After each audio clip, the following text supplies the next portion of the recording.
어떤 얘기 해주시겠습니까? 이날은 미국 역사상 최대의 정치 스캔들 워터게이트 사건의 청문회가 시작된 날입니다.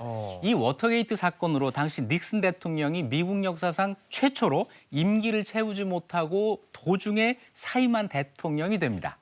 닉슨 대통령은 정치를 잘하는 사람이라서 우리는 정치 잘하는 사람을 정치구단 이렇게 얘기하는데 거기는 정치의 달인 이랬는데 이 워터게이트 사건으로 무너지는 거죠. 네, 맞아요. 닉슨 대통령 정치 참 잘했습니다. 특히 외교 면에서 아주 탁월한 그 성적을 거두는데요. 미국이 벌인 가장 긴 전쟁, 베트남 전쟁을 종식시켰고요. 중국과 국교 수립이라고 하는 대단한 외교적 성과도 이룩합니다. 그런데 워터게이트 사건 하나로 정치 생명이 끝이 납니다. 그러면 가장 먼저 워터게이트 사건은 어떻게 일어나게 됐을까요? 네, 1972년 6월 17일 새벽에 워싱턴 DC에 있는 워터게이트 호텔 건물에 민주당 전국위원회 사무실이 있었는데 여기에 괴한 5명이 침입했다가 체포됩니다. 그런데 강도, 도둑 이런 게 아니었어요. 이 사람들은 무기나 금고털이 도구 이런 게 아니라 도청 장비를 가지고 있었어요. 그해 11월에 미국 대통령 선거가 있었는데 그 선거에서 공화당 출신의 닉슨 대통령을 재선시키기 위해서 민주당 전국위원회 본부를 도청하려고 한 거죠. 이 사건이 처음엔 그렇게 주목을 받지 못했습니다. 당시 닉슨의 재선이 아마 유력하다고 생각한 많은 유력 언론들이 이 사건을 보도하지 않고 쉬쉬했던 거예요. 그런데 워싱턴 포스트에 그 신참 기자 두 사람, 밥 우드워드, 칼 번스타인이 익명 제보를 받아서 이걸 특종으로 터뜨렸고 그리고는 계속 집요하게 이 사건을 추적을 했습니다. 네. 신참 기자들의 열정으로 이제 워터게이트가 수면 위로 올라왔는데 그러면 이 익명으로 제보한 이 사람이 도대체 누구였을까요? 네, 한동안 밝혀지지 않았어요. 그래서 이게 누구냐 가지고 정말 말들이 많았는데 2005년에 가서야 밝혀집니다. 네, 그 당시 FBI의 제2인자였던 마크 펠트라는 사람이었다고 밝혀지는데요. 이 사람의 제보 때문에 두 사람의 기자가 워터게이트 사건에 대해서 폭로한 기사를 연속으로 쓸 수 있게 된 거예요. 기사가 막히면 또 제보가 들어오고 막히면 제보하고 이런 식으로 계속 연속 기사가 나오게 됐던 겁니다. 이 기사에 따르면 그 5명의 일당 중에 제임스 맥코드라고 하는 사람이 닉슨 재선운동본부의 경비 조직에 있던 사람이고 이 사람들의 수첩에서 백악관 보좌관 하워드 헌트의 전화번호가 나왔다. 이런 사실이 기사로 보도가 됩니다. 당시 닉슨 대통령이 차기 대선 준비 중인데 이 헌트가 재선위원회의 실무자였던 거예요. 이렇게 증거가 나왔으면 빼도 박도 못했을 텐데 닉슨 대통령은 처음에는 부인했다면서요. 아주 완강하게 부인합니다. 전혀 모르는 일이다. 이렇게 아무 관련이 없다. 이렇게 잡았대요. 그도 그럴 것이 그렇게 해도 그 당시 닉슨 대통령이 민주당 후보였던 맥거번보다 지지율이 무려 19%포인트나 앞서고 있었기 때문에 이 사건이 여론에 그렇게 큰 영향을 미치지도 못해요. 실제로 1972년 11월 달 선거에서 닉슨 대통령이 맥거번 후보를 큰 표 차이로 누르고 재선에 성공을 합니다. 닉슨이 재선에 성공하면서 이 워터게이트 사건이 자칫하면 묻힐 뻔했거든요. 근데 이게 어떻게 다시 커지게 됐을까요? 네, 그 이후에 이제 재판이 열리면서 계속 새로운 사실이 폭로가 된 겁니다. 백악관 주인이 된 다음인데도 5명의 침입자들 재판을 하는데 충격적인 증언이 잇따라요. 심지어는 닉슨 대통령이 직접 나서서 이걸 무마하려고 했다고 하는 이런 증언까지 나옵니다. 그래서 닉슨은 처음에는 백악관은 이 사건과 아무런 관련이 없다. 이렇게 이야기하다가 한 걸음 물러서요. 대통령은 까맣게 모르고 있었고 아랫사람들이 제멋대로 저지른 일이다. 먼저 꼬리 자르기를 한 네네. 거예요. 보좌관들 해직시키고 사과의사를 표명하고 그런데 사태가 잠잠해지질 않습니다. 백악관이 연루됐다고 하는 게 분명했잖아요. 네. 그래서 닉슨은 사실 취임 첫 해였던 1973년을 이 문제 해명하느라고 1년을 허비하게 됩니다. 이게 닉슨 대통령이 처음부터 차라리 잘못했다고 시인을 하고 사과를 했으면은 이 정도까지 이렇게 일이 커지지 않았을 텐데 그 막 뭐 거짓말하고 자꾸 은폐 시도하니까 국민들 입장에서는 자기를 기만하는 것 같거든요. 그러니까 등을 돌리게 된 것 같아요. 맞아요. 이 사건의 본질은 도청이 아니에요. 대통령의 거짓말. 이것이 이 사태를 키우게 됐던 겁니다. 닉슨이 강력하게 부인하는 그 2년 동안 수많은 증거가 나와요. 직무 중 모든 대화를 녹음한 테이프가 있다는 사실까지 밝혀지는데 닉슨 대통령 여기 국가기밀이 있어 그래가지고 공개를 거부합니다. 끝내는 전체의 100분의 1에 해당하는 40시간 분량만 공개를 해요.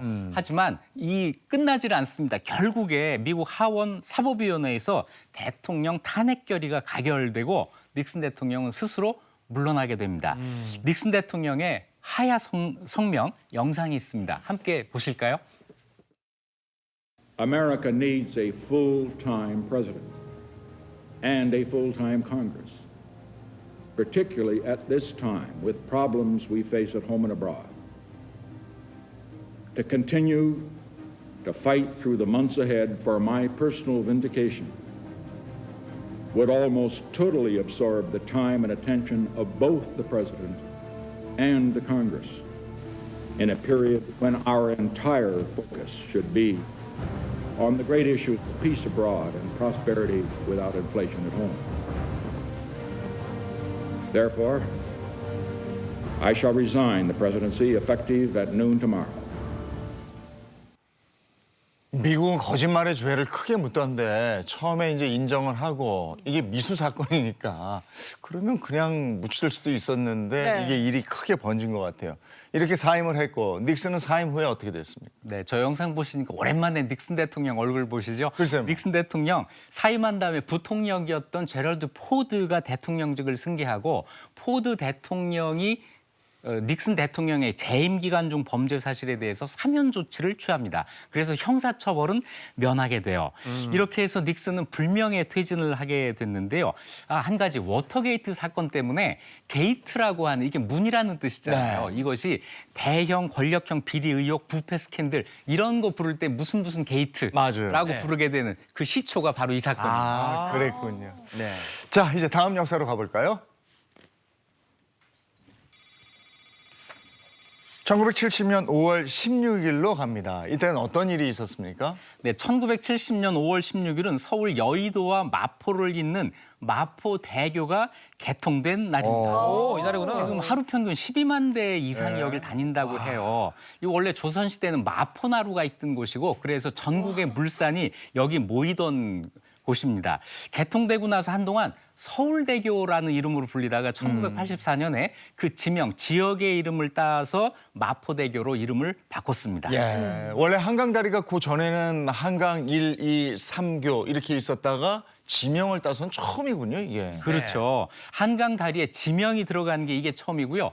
대교라고 하는 게 들어가는 것도 이 서울대교, 마포대교가 처음입니다. 준공 순서에 따라서 제1한강교, 2한강교, 그 유명한 제3한강교 제3한강교. 이런 게 만들어지는데 이것도 전부 지명을 따서 한강대교, 양화대교, 한남대교로 개명이 됩니다. 이 이후로는 잠실대교, 영동대교, 천호대교, 동호대교 전부 다리 이름에 그 예. 지명이 붙게 됩니다. 네, 그만큼 이제 역사도 있고 서울을 상징하는 다리 중에 하나인데 이 마포대교가 생기면서 교통체증도 좀 많이 해소가 됐잖아요.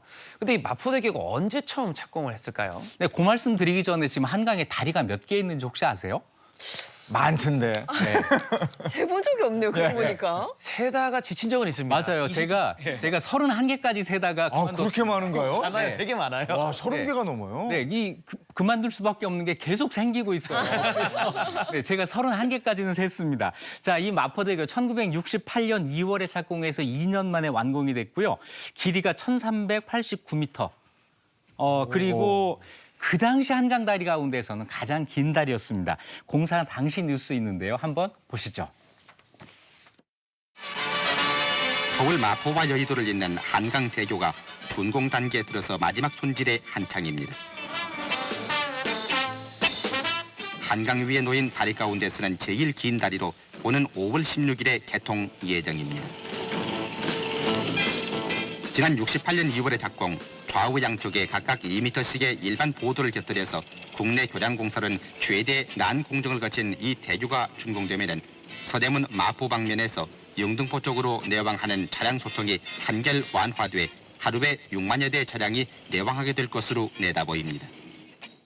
아, 이렇게 마포대교가 건설되면서 그야말로 황무지였던 여의도가 천지개벽하죠. 맞습니다. 서울의 여러 다리 가운데 마포대교 하면 여의도, 여의도 하면 마포대교. 마포대교. 네. 여의도를 맨하탄으로 만든 게 바로 이 마포대교입니다. 허벌판이었던 이 여의도의 개발 당시 모습인데 이것도 한번 보시죠. 오. 한편 여의도 개발공사도 24시간의 철야 공사로 제방 축조 작업이 빛을 올리고 있습니다. 머지않아 이곳에 국회의사당이 들어서고 고층 아파트가 세워지고 민족의 광장이 설치되고 그야말로 그림 같은 새 도시가 건설될 때 우리는 우리들의 굳센 의지에 갈채를 보내게 될 것입니다.